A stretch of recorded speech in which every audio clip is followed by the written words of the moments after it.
Well, hello there. Welcome back to Adrian's Digital Basement 2. Yes, look at this, starting on a camera here, which is a little unusual for the second channel. Anyhow, we're going to be opening up this package. It's a super mini mail call. And today the package comes from Seth in Tampa, Florida. Yeah, there's been quite a number of packages from Seth lately. I don't think I realized actually, because a lot of times like this one, the from address is not actually from Seth. He has them drop shipped from various places. So today we'll find out where this one's from. It says caution heavy, do not crush on here. I have no idea. Let's get to opening this. Okay, plastic is removed. Now we're left with a reused Amazon box. It's like some of that much easier to deal with packing foam here. Looks like we have a little LCD monitor slash TV here. And digging in further, we have the big chonky power supply with a thank you sticker on it. And it looks like the remote control. And it looks like the heavy base for it. And this little plastic bezel piece.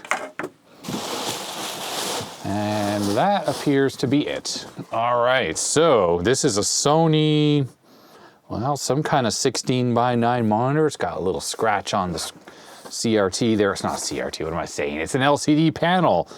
But this is one of those multi-input ones. This is a KLV-S19A10, and it's one of the, well, more capable of these LCD panels. And it's funny because just today, and this might give you an idea of when I'm making this video, just today I watched a video by VWestlife, and he did a video on one of these monitors, but the one he had, which he found at a thrift store, was 4x3, and it was a 20-inch LCD monitor, but very similarly fully populated with inputs on it. So this has got composite, S-video, it's got component input, audio output. The bottom has the DC input, it has RF input, almost certainly analog. And then there's a little cover here, which is hard to take off because I don't have the stand installed, but it looks like it's got HDMI with audio, and it says PC RGB in. Wouldn't RGB imply that there's VGA? Let's see if that's the case. Why would it say RGB? Ah, because there is VGA right there and HDMI. So that's pretty capable. I'm pretty sure Seth sent this to me just because these types of monitors are like a jack of all trades where you can put all sorts of inputs into them and basically use it for anything you need. And size-wise, it's a decent size for filming. It's LCD, so it's very easy to film. This power supply is absolutely hilarious. Like, look at the size of this thing. It's massive. All right, let me assemble the base and everything on this, and we'll give this a quick test. Alrighty, there we go. The stand is installed, and it has a little bit of tilt action going on. It's not very much. That's the full extent of it. And I don't think, oh, it does actually rotate on the stand as well. So that's not just the stand turning on the desk. Kind of nice. Obviously, we have a 16:9 aspect ratio on this screen. And I noticed on the back, it has normal VESA mount, similar to like this monitor right here.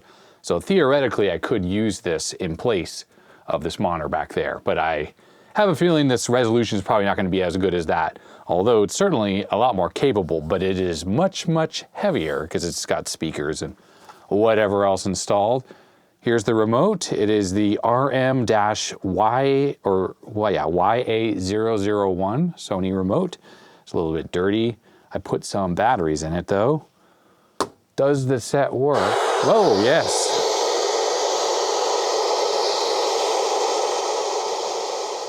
Let's turn that down a little bit, okay. On the remote here, there's a button that says Wega or Vega Gate, W-E-G-A Gate. Is that the menu for the TV? It is indeed. So here we go. Let me reposition the camera so you can see this a little bit better. Okay, let's go into settings here. Okay, picture mode, brightness, sharpness, black correction on or off. Backlight control, it's set to 5. I don't know if these are the old settings from the previous owner, but that's good. Meant it wasn't maxing out the backlight. Most likely this thing has cold cathode backlights, meaning that they are like fluorescent lights and they do wear out over time, especially when you drive them hard. So turning down the backlight drive on the cold cathode will do some pulse width modulation on them, and it just makes them last a whole lot longer. We have a sound menu here with some Sony clear voice stuff, bass treble, MTS, things like that. Different modes, so 4x3 mode, wide zoom, overscan, so that's interesting. We'll check that out in a second. Some channel stuff for the built-in tuner. Password, that's for like a kid's timer kind of thing. There's a sleep timer, current time. Caption vision, so that's you know, caption subtitles on your videos, or closed captioning as it's called in North America.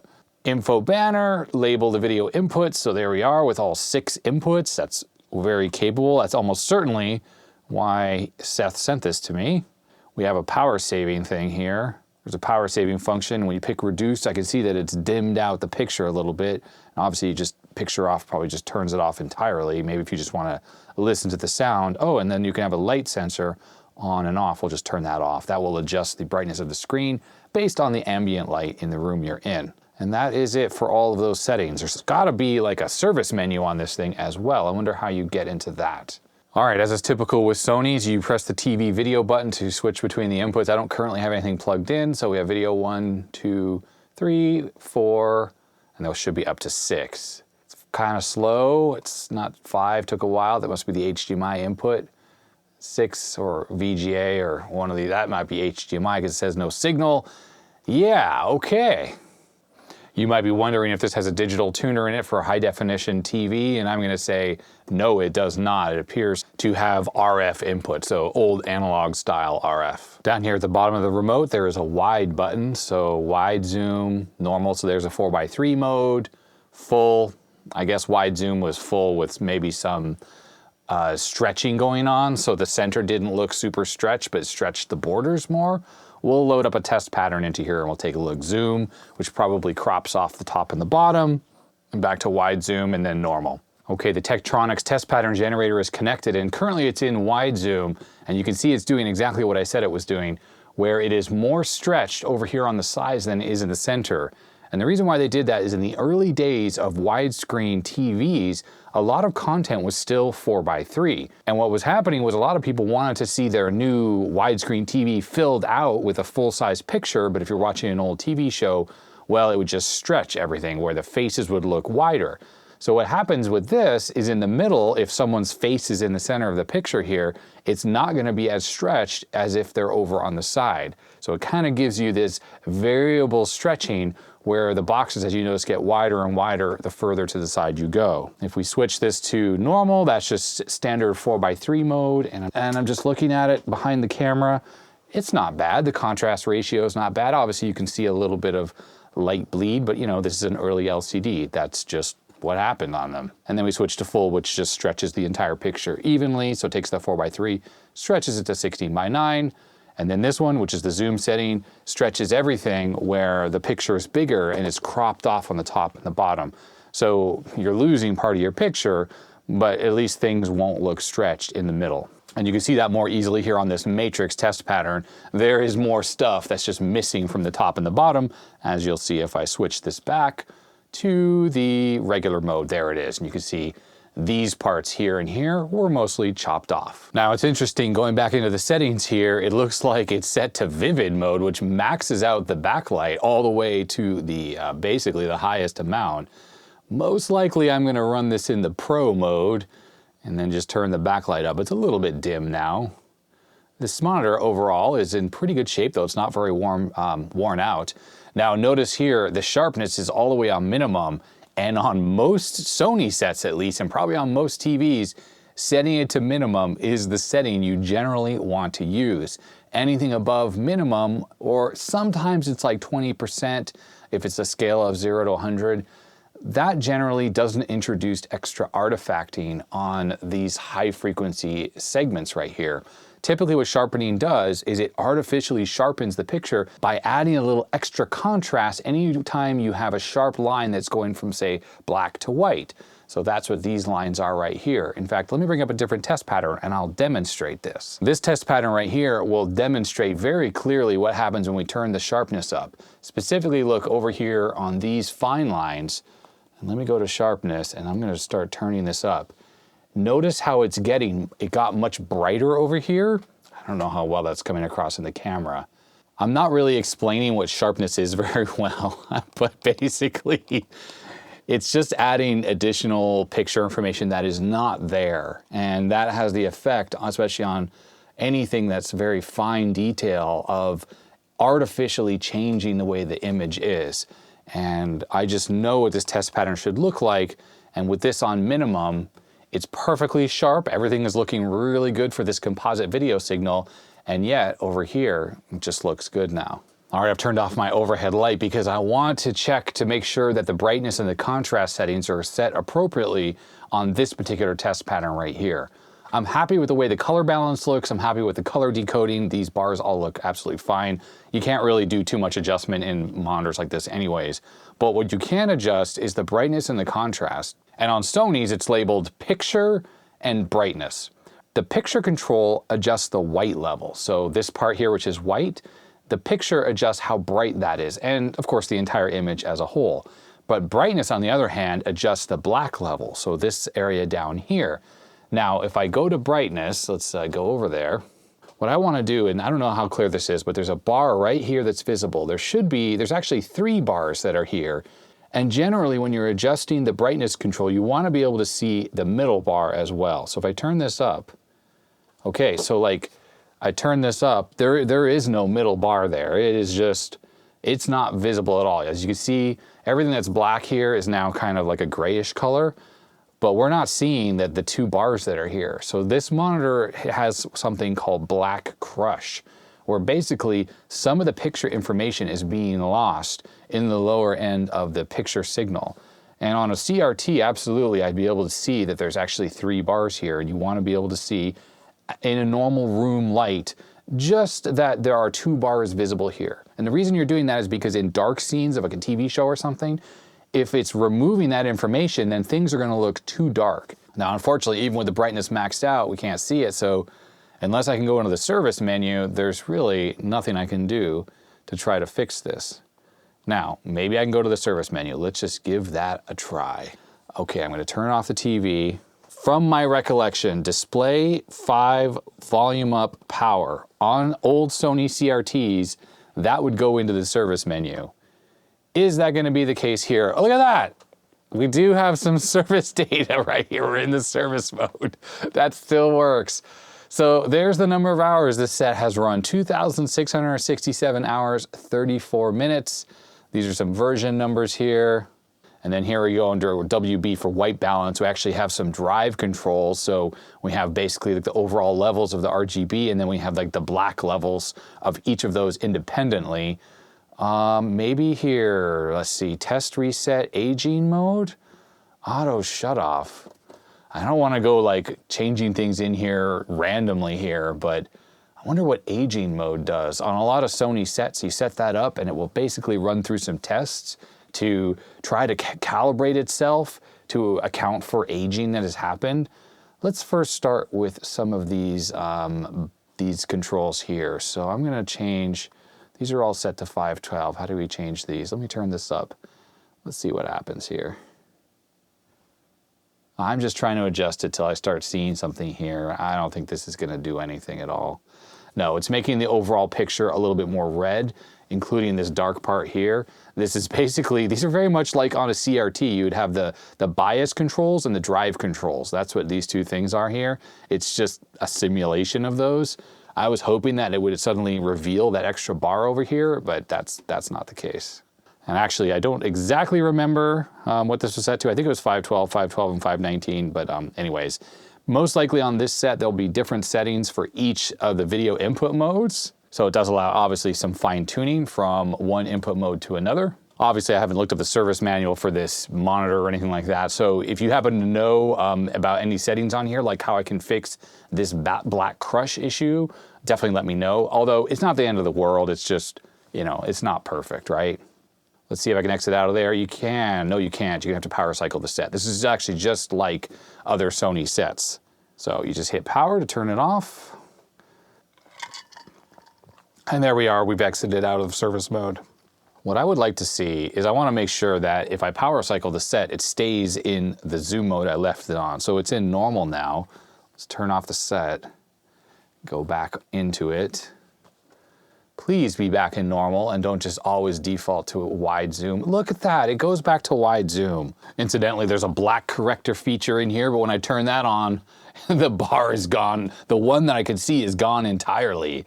So that's not a good setting. There's a noise reduction setting. That doesn't seem to do anything. We'll set that back to off. The Cinemotion, this must be like a 24 frame per second pull down something or other. And then just for fun, I'm gonna check to see if that bar is visible in these other modes. I mean, it's not even there at all in standard.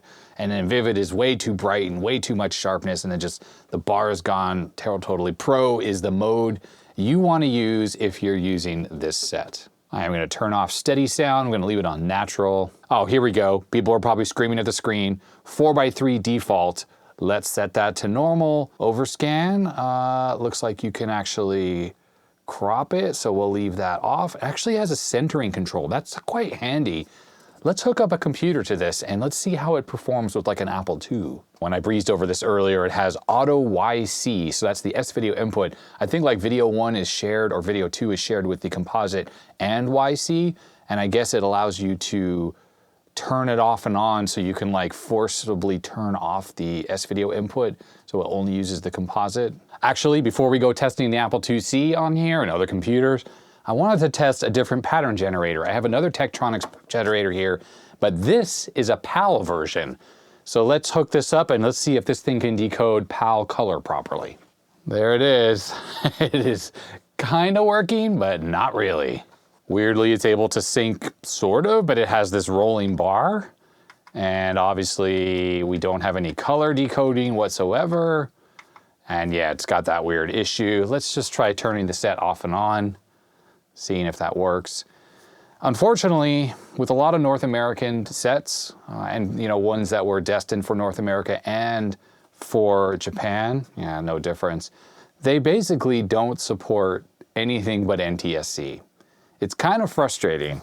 I have had very mixed results with things that actually support PAL. And it's funny because like even I have some Samsung TVs, they're older, they're not like the most modern things. They don't support PAL at all either. Even though they have various frame rates like 24 frame per second support and stuff like that, no support for 50 hertz at all. It seems like some of the other like import TVs, like the Chinese brands, those do support PAL without issue. But like Sony, Samsung, and LG don't generally support it, at least from my experience. Now, of course, something like this, my Sony PVM, that supports pretty much everything there is to have, you know, all the different standards, NTSC 4.43, CCAM, PAL, PAL 60, PAL 50, you know, the whole 9 yards. So unfortunately, that's a little bit of a bummer for this set. The one that VWestlife had reviewed recently on his channel does support PAL, but it was a weird brand I'd never heard of that was like out of Taiwan or something like that. And it was a bit more multi-standard capable. All right, we have an Apple IIc here. Let's see how this looks. All right, well, the text is not super sharp. So the IIc right now is outputting a monochrome signal. There's no color burst signal at all. So theoretically, this set could decide to go into a higher resolution mode where it disables the bandpass filter that's on there, or the notch filter that tries to soften the top of the image to remove chroma noise from color NTSC signals. It doesn't seem to be doing that. These letters, well, they're sharp, but they're kind of weird. Let's just check the settings again. Yeah, I'm in the Pro mode still. The sharpness is turned all the way down. If we turn the sharpness up, well, now it's just getting really ugly looking. So I'll put that back down to the lowest. Now let's go to PR number 3. So this is 80 columns mode. And yeah, I'm gonna say that is not great. It is really not readable at all. It's doing a pretty poor job at this. Now, of course, we are on the composite input, and it's not that unusual that a composite input set, whether it's a CRT or otherwise, is gonna apply a filter on the video signal that's gonna make it soft, and then some kind of processing that's happening is really kind of making it look a little weird. So I can't fault the monitor for this because this is very typical behavior, but it doesn't have to be this way. If there's a color killer circuit, which there is in here, it could decide to disable the filter and it would give us nice, sharp, high resolution text. And unfortunately, that's just not the case here. Now, I can use something like this though, which is an S-Video connector and just breaks out to 2 RCA cables. if I connect this RCA cable here into this, we'll get a nice sharp image. Let me go do that. I'll demonstrate. All right, as soon as I connect up the S-Video cable into video 1, you notice the picture went away. That's because it's set to automatically switch. All right, there we go. I plugged it in. So now we have absolutely super sharp text, but there's gonna be a different problem.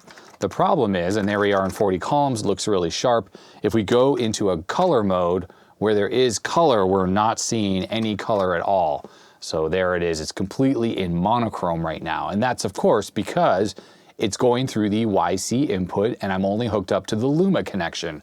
There is no chroma signal at all. And it's not looking for a chroma signal, even though there is one on that Luma input. I'm gonna go into here and I'm gonna set auto YC to off, which looks like, there we go. It has gone back to the composite input.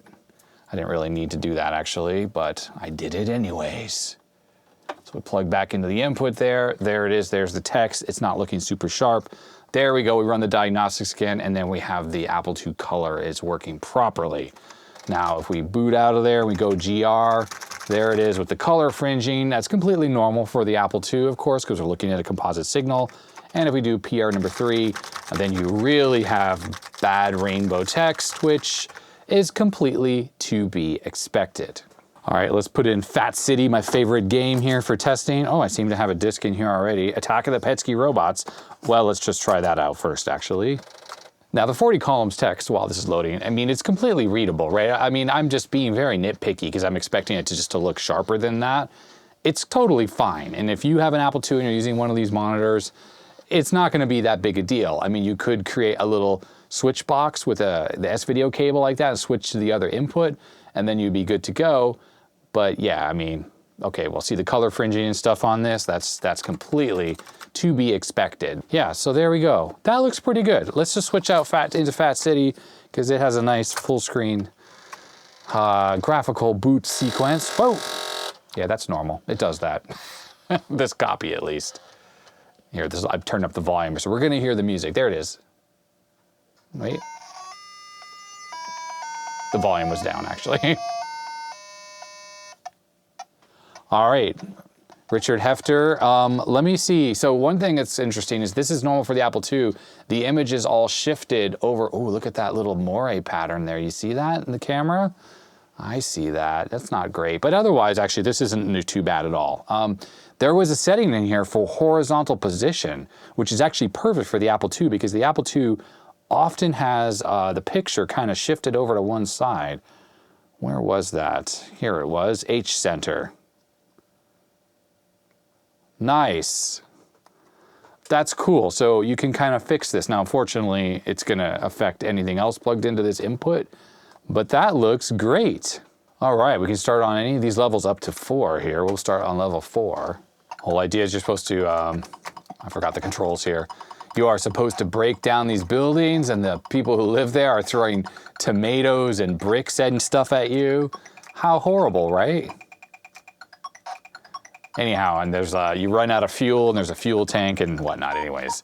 All right, so let's exit out of there. Alrighty, so we know the Apple IIc works okay. Text mode could be better unless we hook up through the S-Video cable. Let's try Commodore 64 next. Okay, first up we have the Commodore 64 hooked up through regular composite.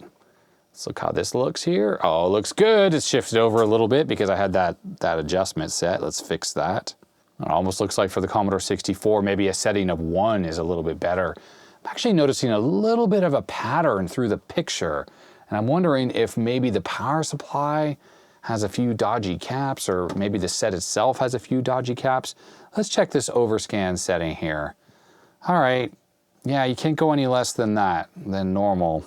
It feels like there's a little bit of the border that's being truncated on the Commodore 64, but overall I'm gonna say that the composite video here looks pretty good. Now, of course, this one here has the RF modulator that's been removed and it has the improved picture quality because it's my ZIF 64, right? But the text is pretty sharp, and if we switch to white text, there it is, cyan, purple, you know, different colors here, blue. With the camera a little closer, you can see that the red text is not looking that great, but honestly, this is NTSC composite video. We have blue background, red text. Those are two hard colors to have overlaid on top of each other. Let's just quickly try out the Easy Flash here so we can see that menu. And there it is. It looks pretty good, actually. I mean, that's pretty nice for composite video, honestly. No real complaints. But let me go switch the YC input back on, and we'll plug this in through YC. And there it is, hooked up through S-Video, and you know what? That looks fantastic. Absolutely super duper sharp, no complaints whatsoever. If we go to Adrian's tools here, wow, look how they have very sharp text. That looks really, really good. If we do 8-bit dance party, I don't have the audio hooked up, but we'll at least see that video screen we're used to seeing. There it is. Yeah, I mean, that looks great. This is a great monitor for the Commodore 64, especially if you use the S-Video input. The one thing I will also say about this monitor is that it is handling 240p or the progressive scan at NTSC rates absolutely perfectly. I can tell when monitors don't handle it properly. In fact, I have this little small LCD monitor right here. Sorry, it's just out of the frame because it's connected to the computer. That one, it does not handle it properly. And basically you can see like interlacing artifacts when it should be in a non-interlace mode.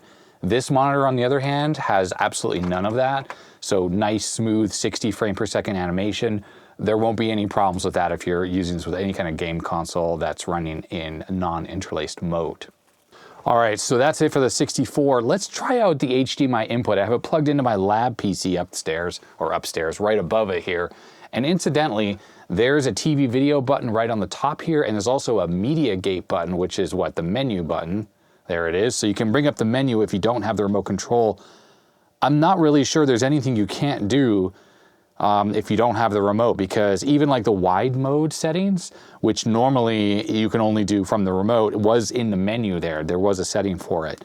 There is mute, display, MTS. Okay, there's a freeze button, which probably is like a freeze frame. That probably doesn't work without the remote, because there's a channel up, down, volume up, down, TV video, media gate, and an enter button and a power button on the top. So just know that you can't use the freeze feature if you don't have it. Okay, so let's see if we can switch to HDMI. Of course, there's no direct HDMI button, but in Sony fashion with a universal remote, you could probably send a command to the TV to go directly to that particular input. There it is, the sound, the computer's made a sound, so it's now connected, and there it is, 720p. Is it really that resolution? All right, so what's interesting here is I am seeing this interference pattern in the monitor here as well, and that's over HDMI. So I'd say there's some cap issues with this monitor. It probably needs a little TLC in that regard. All right, first off, let's go to settings here, and let's get this out of Vivid and switch this over to Pro mode. All right, now we're on HDMI. Let's see, full. Let's look at the different modes we have. We have zoom, we have full, and we have wide zoom. And then we have overscan. We have a couple settings of overscan. I don't know the native resolution of this panel, but I get the feeling that it is cropping stuff. So let's just bring up a window here and drag it over here. So yes, I am losing top of the picture, and there's some amount of overscan even over HDMI, so it's not a one-to-one pixel mapping. Now that also could be because the computer is sending the non-native panel resolution to this thing. So it's currently set to 1280 by 720. It says that's recommended, and there's also 800 by 600. I can't imagine this panel is 800 by 600. No, so 800 by 600, we're now in a 4:3 mode, but we still have overscan on the top and the bottom. It's still losing like roughly the same amount as it was before. Looking at the text on here, it is definitely not as sharp as it should be. There's no way this panel is natively 1280 by 720. It's probably some other resolution, and no matter what you give this thing, it interpolates and it creates kind of blurry text. So is this good as a computer monitor? No, it's really not. It would be fine for watching DVDs or whatever hooked up to this, or like, you know, a TV tuner box of some kind. All right, for the next question, does the VGA input on this thing actually support 15 kilohertz like that would come out of an Amiga? So here's my Amiga 600, and I have an adapter here that goes from the Amiga video connector to VGA. Now this doesn't do any scan conversion or anything, this just converts the signal, so if the monitor does support it, it will work. I think the VGA input is video 6. Let's turn on the Amiga here. I'm not expecting this to actually work. Unsupported video format. Well, at least it tells us that it's not working, but kind of rude nonetheless. Let's plug in the composite video signal so we can at least see the Amiga is actually working. And there it is with composite video, and it doesn't seem to be cropping. Well, at least it doesn't on the side, maybe at the bottom a little bit. But the picture is working, and yes, the Amiga 600, like the 1200, has color composite video output. And I mean, the text, the 80-column text, it's readable-ish. It certainly could be better, but we're looking at it over composite. So like, honestly, what do we expect? Definitely a little bit of a shame though that that input does not support 15 kilohertz. That would be awesome if it did, but there we go, it doesn't. What we're looking at there is a 4096 color image from, what's it, Digipaint, I think it is, displayed on the monitor. And yeah, that looks really good. And of course, it's really cool to see this, because I think this displays on an original Amiga 1000 from 1985. And imagine 1985 loading up this picture on your home computer. I think I would be super blown away by that. One thing I'm noticing here is that interference pattern that I noticed even over HDMI is not there on the Amiga 600. The composite input here at least is generally looking perfect, and it was also on my pattern generator. Not exactly sure what was going on when it was hooked up through HDMI, why that input specifically had interference, but so did the Commodore 64, had a little bit of interference, just a tiny bit. Overall, I have to say the composite input on this is actually really quite good. It's very pleasing, and with the Amiga running in 320 by 240, really good quality. It looked really nice and sharp, and the text was very easy to read. So all things considered, for composite, it's really not too bad. All right, the final thing I want to test is a PC hooked up to this, like, and through a VGA card is what I'm talking about. We know it doesn't work at 15 kilohertz, but almost certainly it's going to work fine at VGA resolutions. But how well is it going to handle text mode, for instance, or other slightly weird VGA modes? Let's give that a try. Okay, that's weird. Keyboard failure, yeah, that's no problem. Oh, adapter, what? Okay, I'm getting some issues with this machine. Let me try to figure those out first. I'm noticing though that it's not doing any scaling, so the entire interface looks small. Let me grab a keyboard. All right, and that's what I'm talking about, 720 by 400, and the picture is small in the middle. Now, I suppose the good thing about that is it's pixel perfect and very sharp.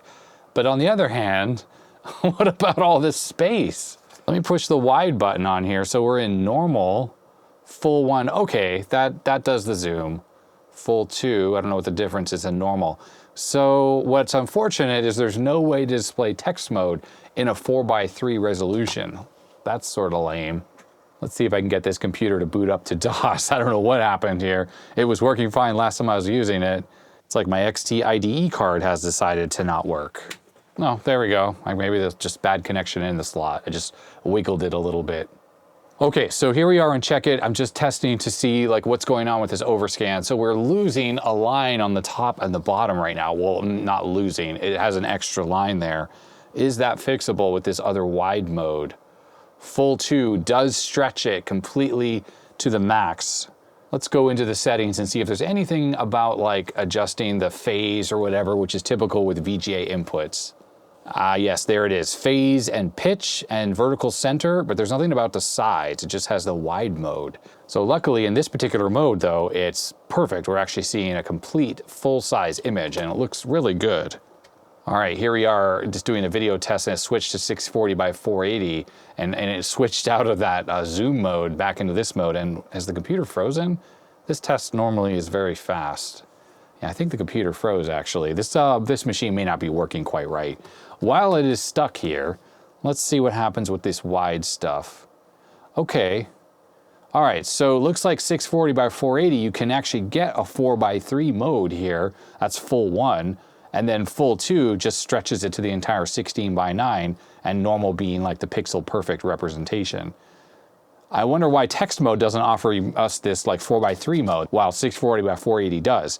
Now, what is interesting is it seems to be a separate mode, which implies that switching back into text mode, once I reboot this thing now that it crashed, it will go back into that full screen mode. Let's see if Control-Alt-Delete actually works, and it doesn't.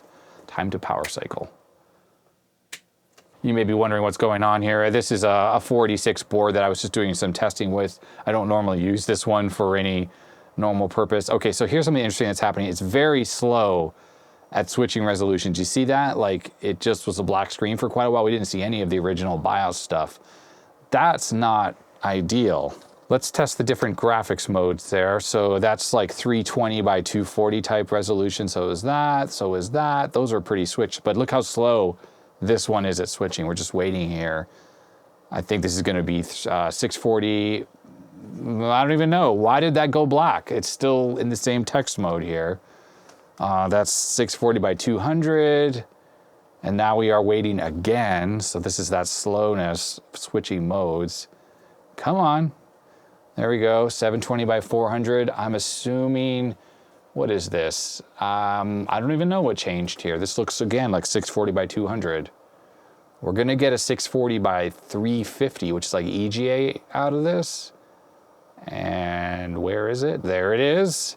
And again, it switched out of that mode. Let's switch to the wide, full one. Okay, so it went full widescreen, but now it has even more. So this is 350 lines instead of the 400. And now it's just giving us this bars on the top and the bottom. So that's pretty lame. That monitor back there, the Asus one I use, it has a VGA input on it too. It doesn't have any of these problems. I'm assuming if we go to full 2, it'll go full screen. No, it doesn't even go to full screen here either. Lame. Okay, the next one should be 640 by 480. Eventually. Hello, come on. What are you waiting for? Nope, that's not it yet either. I think the next one is 640 by 480. The next one, there it is. 640 by 480. It's in the right mode because that's what we saw with that text pattern screen. So if you ran like Windows on this thing, Windows 98 or whatever, and you ran 640 by 480, it would work. And it's not even overscanning. Unlike the HDMI input, which even when I had 800 by 600 was still overscanning. This is not overscanning, so that's pretty sweet. The switching slowness though, kind of lame. But no problems. It's got really a decent scaler. I'm not noticing any kind of like weird scaling issues with these pixels here, even though it's, you know, trying to fit this particular image onto whatever the panel resolution is here. That's pretty acceptable. Again, I am noticing, if we get an image back, that there are no patterns or lines at all. So it's like a nice rock solid image. So again, I don't really fully understand why we're seeing that problem when it's hooked up through HDMI, unless it's like a ground loop or something. I don't see how, because the computer up there, the bench machine, is hooked up all to the same stuff here. Everything's plugged in together to the same ground. And I don't think this power supply, does it have a grounded plug? No, it has a 2-prong plug on it, so it's not even grounded. All right, so there we are. This is EGA resolution. One more should be VGA, so we should have a 4:3 image again, maybe, eventually. When it, like, okay, there it is, 640 by 480, and it looks good. I do have to say, looking at this text mode here, the colors are vibrant and they're really nice, so really no complaints there. I think I'm gonna run Pinball Fantasies here, which I think does a sort of non-standard video mode. Let's see what this does. Okay, yeah, so it thinks it's in 640 by 480, even though this mode is not that. It's like a 320 by 240, I think. So it's running at 60 hertz. It's like one of the custom VGA modes. But this monitor does interpret this perfectly well as 640 by 480, which means it looks really good. Yeah, and this game, of course, uses hardware scrolling, so you get like perfect, you know, beautiful 60 frame per second smooth scrolling and stuff. These are all tricks that VGA fully supports, hardware scrolling. It supports these custom resolutions. It's all very cool. There it is, 640 by 480. Look at that, butter smooth scrolling, and this is like a 486DX like 33 or something like that. And it's still perfectly smooth scrolling, even with an ISA video card. Love it. All right, there's one more thing to test on this, and I have a Blu-ray player here. It's my very first Blu-ray player, and the thing about this one is a Sony one, is it has component outputs on it. It has HDMI as well, but it's got component. So we can plug it into there and test to see if those component inputs support progressive scan or only interlaced. I'm gonna make a wager that it supports up to 720p on the component inputs, because I wouldn't be surprised if that HDMI input on there is actually going from HDMI to a component converter, which is why it was blurry and had overscan, because I don't think it was actually hooked up through a digital connection. The VGA input, which we're looking at right here, most definitely is connected directly to like whatever the scaler chip is in there, because we're getting pixel perfect display on there if we want, or we can zoom out, we can zoom in. But the HDMI has that overscan that's forced, which means I bet you it is actually the same as the component. So let's just give that a quick test. Okay, the Blu-ray player is connected right now, and I saw when it came up, let's see if I can do this display. Yeah, it's actually running in 720p right now from the Blu-ray player. And I only have one RCA cable hooked up, just the green connection. So that's like the Luma, which is why we don't have any color on here. But yes, obviously, it is working. Let me find the batteries for the remote for the DVD player or the Blu-ray player so I can switch the resolution. Here's the remote for this old Blu-ray player. I only keep this around just specifically for those analog outputs. So TV type 4x3, well, we're actually in 16:9, oops. And here we go, output video format. So we're using component, and there are the resolutions it supports. Let's try 1080i, and let's see if this thing can do 1080i over that single RCA cable. It does, look at that, 1080i over component. TV connection mode, component, 1080i. And I mean, I'm running this over just this single RCA cable there, and it looks really good. You know, it's funny that component really did support these high resolutions. Maybe it wouldn't go very well up to 1080p, but 1080p 24 probably would work perfectly over the component RCA cables. And the reason, the single reason why we don't find those connections in use anymore is because it doesn't support copy protection. And of course, Hollywood, you know, that makes these discs and stuff, they don't want people's ability to duplicate video. I mean, as if all the copy protection we have now has stopped any of that. It hasn't. But this easy way to connect that just requires 3 RCA cables for high definition video, yeah, it's been phased out because of that. But this old player, on the other hand, can still play movies that way. I don't know if like a modern Blu-ray would work in this, because this is an old player, and you know, I don't know if there's even new firmware for this. It does have a network connection. Anyhow, let's try switching this over to 1080. Well, 480p is gonna work, obviously. Let's go to 480i. I mean, I'm sure that's gonna work perfectly. This is the lowest common denominator. There it is. It works perfectly. It said we saw the test screen, so now it's gonna switch into 480i. There it is. So let's see, we have the, this is my old home theater calibration disc. Wow, it actually remembered where I left off, and I was playing this so long ago. So again, this is a test pattern signal, and it should have some bars visible, like up in the top section, and I don't see them. So, oh, you know what? It's probably stuck in some ridiculously oversaturated mode. Go into the settings here and change this to Pro mode out of this horrible vivid mode. Oh, there they are. They're now visible there. Color me shocked that the component input has the correct video level, and it's showing both of the bars there. And I feel like if we hooked it up to the composite input, we wouldn't be seeing those. Well, we can actually test that right now. Let's just test that. I'm gonna pause that. Let's move the cable over to composite. And yes, in case you're wondering, the green wire on the component signal is just a Luma signal, exactly like the Luma signal on this video, and it's totally compatible with going into composite. It's just gonna be black and white. Really slow at changing inputs. So these higher inputs, it's very, very sluggish. Okay, one more. One more to get to the video input. There it is, video input 1. Ooh, resizing things. Let's just double check that it's still in Pro mode. It is indeed in Pro mode. Everything else is set up properly. And sure enough, when I unpause this, I can see these 2 bars moving back and forth, and there's nothing up there. So the composite input is less accurate than the component input. Component input better reproduces or doesn't have that black crush, which is kind of fascinating if that's the case. Anyhow, I think that's gonna be it for the testing of this little Sony TV here. It's quite capable. It supports HDMI, so that kind of works. It's not very good quality.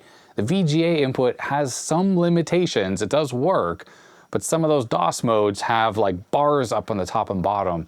You have to remember that when this set was designed, really most people weren't using DOS anymore. They would boot into Windows and they would do everything they're gonna work on in there. So this probably supports those text modes simply to get the computer booted, like the BIOS screen and stuff like that.